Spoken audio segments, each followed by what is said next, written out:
कहानी शक का जाल। रात के 11 बज रहे थे। राजेश ने ऑफिस का काम निपटाकर घर लौटने से पहले अपनी पत्नी प्रिया को फोन किया। फोन बजता रहा, लेकिन उसने फोन नहीं उठाया। यह पहली बार था जब ऐसा हुआ। घर पहुंचकर देखा कि प्रिया सोने का नाटक कर रही थी। राजेश ने उसे कुछ नहीं कहा, लेकिन यह बात उसके दिमाग में अटक गई।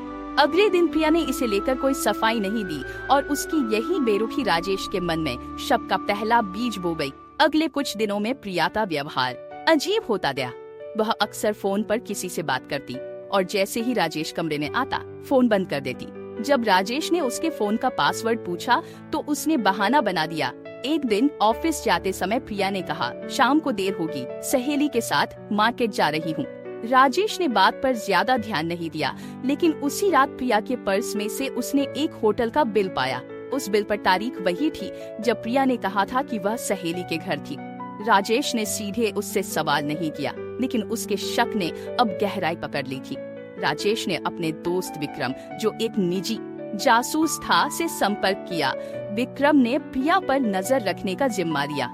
कुछ ही दिनों में विक्रम ने बताया कि प्रिया अक्सर एक कैफे में किसी अनजान आदमी से मिलती है। राजेश ने गुस्से में प्रिया से कैफे जाने के बारे में पूछा। प्रिया ने बड़ी आसानी से कहा, वह तो कॉलेज के दोस्त से मिलने गई थी, बस पुरानी बातें हो रही थी। लेकिन उसकी आवाज और आंखों में झलकता तनाव कुछ और ही कहानी कह रहा था। राजेश ने एक दिन प्रिया के बैग में चुपके से जीपीएस ट्रैकर लगा दिया। अगले दिन प्रिया ने कहा कि वह अपनी माँ के घर जा रही है, लेकिन जब राजेश ने ट्रैकर का लोकेशन चेक किया तो पाया कि वह किसी और ही जगह पर थी, शहर के एक सुनसान इलाके में। राजेश ने विक्रम को तुरंत उस इलाके में भेजा। विक्रम ने देखा कि प्रिया एक गली के अंदर बने छोटे से घर में गई। वहाँ पहले से वही अनजान आदमी मौजूद था। विक्रम ने राजेश को यह बात बताई। राजेश का गुस्सा अब काबू से बाहर हो रहा था। राजेश ने प्रिया का सामना करने की योजना बनाई। उसने कहा कि वह अगले कुछ दिनों के लिए ऑफिस के काम से शहर से बाहर जा रहा है। प्रिया ने सहमति में सिर हिला दिया, लेकिन राजेश ने विक्रम को आदेश दिया कि वह प्रिया पर नजर रखे।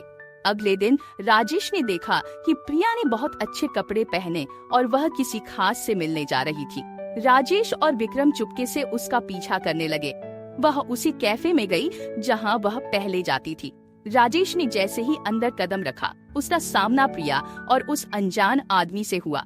राजेश ने गुस्से में प्रिया से पूछा, ये सब क्या है? तुम मुझसे झूठ क्यों बोल रही हो? प्रिया चौंकी, लेकिन उसने तुरंत जवाब दिया, मैं सब कुछ बताती हूँ, लेकिन पहले शांत हो जाओ। उसने बताया कि वह आदमी एक इन्वेस्टिगेटिव जर्नलिस्ट है और वे दोनों मिलकर राजेश के ऑफिस में हो रहे गबन को उजागर करने की योजना बना रहे थे। प्रिया ने राजेश को बचाने के लिए यह सब किया था। राजेश यह सुनकर स्तब्ध रह गया। उसे महसूस हुआ कि उसने बिना सच्चाई जाने प्रिया पर शक किया। उसने प्रिया से माफी मांगी।